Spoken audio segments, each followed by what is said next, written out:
अस्सलाम वालेकुम। आप देख रहे हैं टेक्निकल पीस साहब, मेरा नाम है बाबर अली हाशमी। आज हम बात करेंगे डॉज, एलटीसी, एथेरियम और बिटकॉइन के एनालिसिस के बारे में।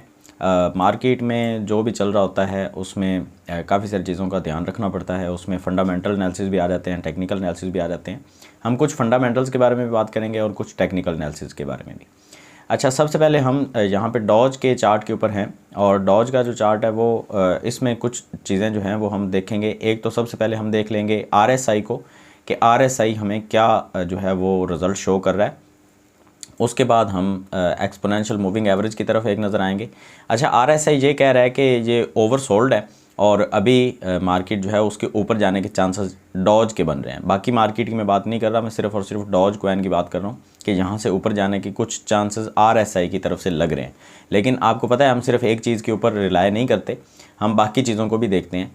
तो अगर हम यहाँ पे एक्सपोनेंशियल मूविंग एवरेज को देखते हैं तो यहाँ पे तो सिग्नल बिल्कुल कोई अच्छा सिग्नल नहीं मिल रहा और यहाँ से आपको पता है कि ये एक बेरिश सिग्नल क्रिएट हो चुका है और इसके बाद मार्केट ने नीचे ही जाना है।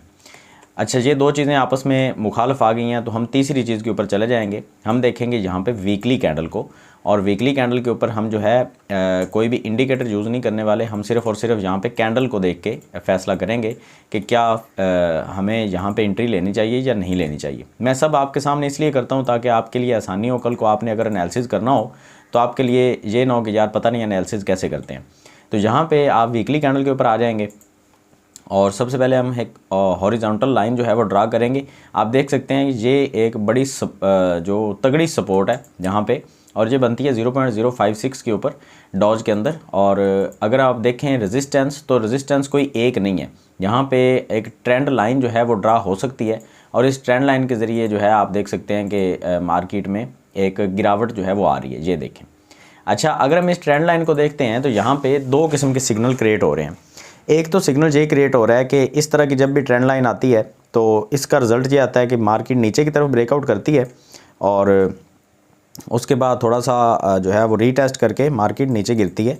और ये एक तो रिज़ल्ट ये है। दूसरा रिज़ल्ट ये आता है कि अगर मार्केट में कोई अच्छी खबर आ जाती है तो मार्केट इस ट्रेंड लाइन का बिल्कुल भी ख्याल नहीं करती और ऊपर की तरफ ब्रेकआउट करेगी, रीटेस्ट करने के लिए वापस आएगी और फिर मार्केट जो है वो वहीं तक जाएगी जहाँ से ये ट्रेंड लाइन स्टार्ट होगी। ये कल की वीडियो में मैंने आपको बताया था। ये देखें, यहाँ से ट्रेंड लाइन स्टार्ट हो रही है, तो अगर यहाँ से ब्रेकआउट ऊपर की तरफ करती है तो यहाँ तक जाएगी मार्केट। अगर ब्रेकआउट नीचे की तरफ करती है तो जहाँ से ये पिछली सपोर्ट बनी थी, मतलब कि ये देखें यहाँ पे ये एक पिछली दौर की जो सपोर्ट है यहाँ तक थी, तो मार्केट अगेन यहाँ तक गिरेगी। मेरा गला थोड़ा सा ख़राब है, उसके लिए माजरत है। अच्छा, तो ये दोनों चांसेस हो सकते हैं इसके। अब हम यहाँ पे वीकली कैंडल के ऊपर दोबारा से हम कुछ इंडिकेटर्स जो हैं वो लगाएंगे और उनको हम देखेंगे कि वो इंडिकेटर किस तरह से काम करते हैं। ये हम पहले ख़त्म कर लेते हैं। ये जो हमने ड्राइंग की है ये कोई अच्छी ड्राइंग नहीं थी मेरी तरफ से। और ये देखें, अब हम आते हैं एक्सपोनेंशियल मूविंग एवरेज की तरफ। तो वीकली कैंडल के ऊपर भी हमें एक्सपोनेंशियल मूविंग एवरेज जो है अगेन मेरा गला ख़राब है, सॉरी। अच्छा, वीकली एक्सपोनेंशियल मूविंग एवरेज जो है वो भी हमें ये बता रही है कि मार्केट अभी बेरिश है, बुलिश बिल्कुल भी नहीं है। और 20 की जो मूविंग एवरेज है वो अभी भी एक रेजिस्टेंस के तौर पे काम कर रही है, तो मार्केट के नीचे गिरने के चांसेस जो हैं वो अभी भी ज़्यादा हैं। अच्छा, अब हम यहाँ पे आरएसआई को देखते हैं तो आरएसआई हमें जो है वो यहाँ पे सिग्नल बिल्कुल ठीक दे रहा है कि मार्केट जो है उसके नीचे गिरने के चांसेस हैं। और जब तक 30 आरएसआई के इंडेक्स जो है वो 30 की लाइन को क्रॉस करके नीचे नहीं जाता तो इसके अंदर इन्वेस्टमेंट करने की ज़रूरत नहीं है। तो डॉज कॉइन के अंदर अभी आपने इन्वेस्टमेंट नहीं करनी बिल्कुल भी। अगर करना चाहते हैं तो शॉर्ट की पोजीशन आप ओपन कर सकते हैं, अदरवाइज़ आप यहाँ पे जो है वो लॉस में जाएंगे। आगे चलते हैं, एलटीसी कॉइन के बारे में बात करते हैं। एलटीसी के अंदर भी हमें सेम सिचुएशन कुछ देखने को मिल रही है और ये ऑलमोस्ट ये भी नीचे ही गिरेगा। ये मैंने कुछ पैटर्न आपके लिए ड्रा करके रखा है, ये आप समझ सकते हैं कि जब भी ऊपर से मार्केट नीचे आती है, एक मिनट मैं इसको रीलोड कर लेता हूँ। अच्छा, यहाँ पे आप देखें कि जब भी मार्केट ऊपर से नीचे की तरफ आती है तो उसका रिज़ल्ट ये आता है कि नीचे आके एक चैनल क्रिएट होता है। ये देखें, ऊपर से नीचे आई मार्केट, एक चैनल बन गया और इस चैनल का जो रिज़ल्ट है वो ये होगा कि मार्केट नीचे की तरफ ब्रेकआउट करेगी, रीटेस्ट करके वापस आएगी। ठीक है, तो ये वाला वो चैनल है जो हमें यहाँ पे नज़र आ रहा है। समझ आ गई आपको मेरी? तो अभी अगर मार्केट नीचे ब्रेकआउट करेगी तो आप देखेंगे कि बहुत जल्दी LTC भी नीचे गिरेगा। और इसकी जो सपोर्ट है वो कहाँ तक बनेगी ये मैं आपको बता देता हूँ। इसकी सपोर्ट बनेगी ऑलमोस्ट कोई $50.8 के ऊपर। तो आप चाहें तो वहाँ पे एक छोटी सी एंट्री लेके अपनी किस्मत आजमा सकते हैं, क्योंकि वहाँ पे एक चांस है कि मार्केट वहाँ से ऊपर जाके ऑलमोस्ट कोई मैं आपको बता देता हूँ कितने % की प्रॉफिट होगी। ऑलमोस्ट कोई 18 से 20% की प्रॉफिट आपको दे सकती है मार्केट, अगर आपकी किस्मत अच्छी हुई तो। आगे चलते हैं, एथीरियम के बारे में बात कर लेते हैं, इसको रीलोड करते हैं। एथीरियम के बारे में कल भी मैंने आपके साथ एनालिसिस जो है वो शेयर किया था। डेली की कैंडल के ऊपर रहते हुए एनालिसिस करेंगे हम, क्योंकि यहाँ पे ज़्यादातर जो इन्वेस्टर हैं वो हफ्ते के हिसाब से इन्वेस्टमेंट करना पसंद करते हैं, ज़्यादा लॉन्ग टर्म इन्वेस्टमेंट नहीं करते। अगर आप करना चाहें तो वैसे वो ज़्यादा प्रॉफिटेबल होती है और रिस्क भी उसमें बहुत कम होता है।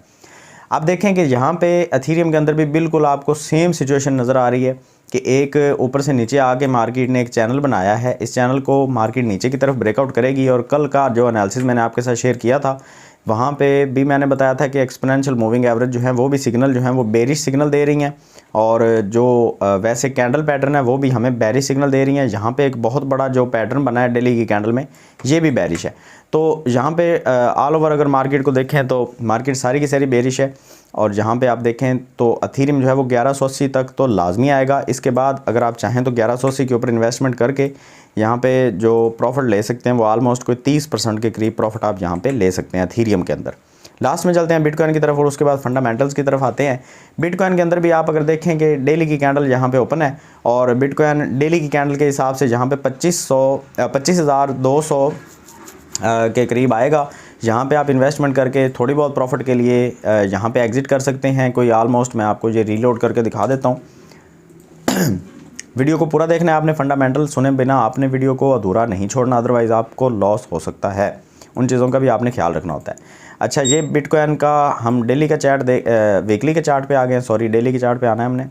अच्छा जी, ये देखें यहाँ पे एक्सपोनेंशियल मूविंग एवरेज जो है वो ऑलमोस्ट न्यूट्रल हो चुकी हैं। और अगर आप देखें तो यहाँ पे आप जो है इन्वेस्टमेंट अपनी करेंगे ऑलमोस्ट 25,200 के ऊपर, और यहाँ पे जो आपकी प्रॉफिट रेशो बनेगी वो बनेगी कोई 3-4%।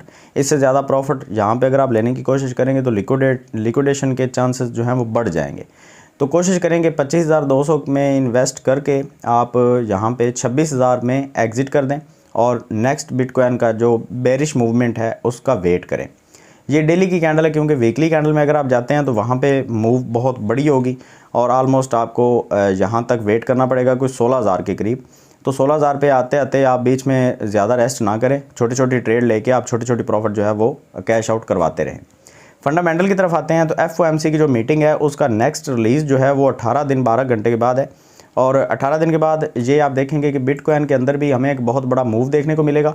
और FOMC की जो मीटिंग है अभी यहाँ पे कंसेंसस जो हैं ये हमें कुछ नहीं बता रहे। कंसेंसस से हम थोड़ा सा आइडिया ले सकते हैं कि मार्केट बुलिश होगी या बेरिश होगी। ज़्यादा जो चांसेस हैं वो बेरिश मार्केट के हैं, बुलिश मार्केट के चांसेस यहाँ पर नज़र नहीं आ रहे बिल्कुल भी, क्योंकि आप देख सकते हैं बहुत बड़ी बड़ी रेड कैंडल जो हैं वो बनती हुई नज़र आ रही हैं, ग्रीन कैंडल बहुत थोड़ी हैं, और अगर हैं भी तो कोई बड़ी कैंडल ग्रीन हमें नज़र नहीं आ रही। बार बार रेड कैंडल के ऊपर मार्केट जो है वो स्टे करती है।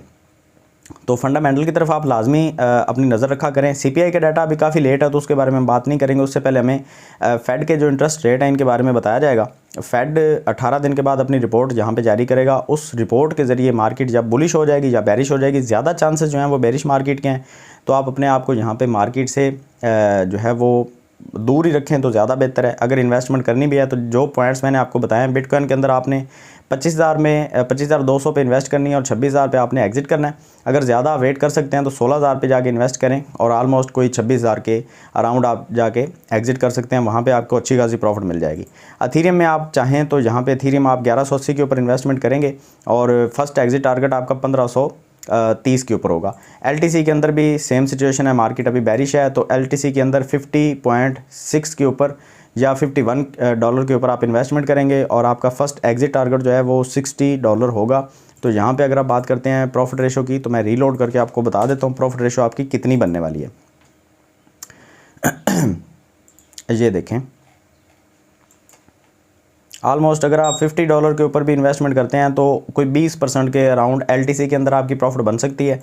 लेकिन ये लॉन्ग टर्म के लिए नहीं है, ये कुछ दिनों की ट्रेड होगी। डॉज के अंदर मैं आपसे कहूँगा कि अभी आप दूर ही रहें डॉज, क्योंकि बहुत ज़्यादा वॉलेटाइल हो सकता है। ये देखें कि अभी अगर डॉज नीचे की तरफ ब्रेकआउट करता है तो ऑलमोस्ट ये रीलोड करना पड़ेगा यहाँ पे। ये इंटरनेट की स्पीड की वजह से रीलोड करना पड़ता है बार बार इसको। अच्छा, डॉज जो है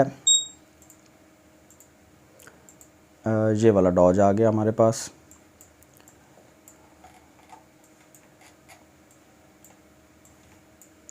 डॉज की अगर हम बात करते हैं तो अगर ये नीचे गिरना शुरू करता है तो ये ऑलमोस्ट कोई 95% तक ये मज़ीद नीचे गिर सकता है, क्योंकि इसके चांसेस मुझे यही लग रहे हैं। इसका बहुत बड़ा ये जो पैटर्न बना है ना, ये पैटर्न बिला वजह नहीं बना। इसकी एक बहुत बड़ी वजह है कि डॉज ने यहाँ से पंप भी अच्छा खासा किया था, और जिन लोगों ने यहाँ पे इन्वेस्टमेंट की होगी उनको अच्छी खासी यहाँ पे कोई 22,000% के करीब प्रॉफिट भी उन्होंने हासिल की है। तो अब अगर 95% उनको लॉस होता है तो फिर वो बिल्कुल बर्दाश्त करेंगे लोग। लेकिन मेरे ख्याल से डॉज से अभी दूर रहना चाहिए, डॉज के अंदर इन्वेस्टमेंट बिल्कुल भी नहीं करनी चाहिए। मिलते हैं नेक्स्ट वीडियो में, दुआ में याद रखिएगा। अल्लाह हाफ़िज़।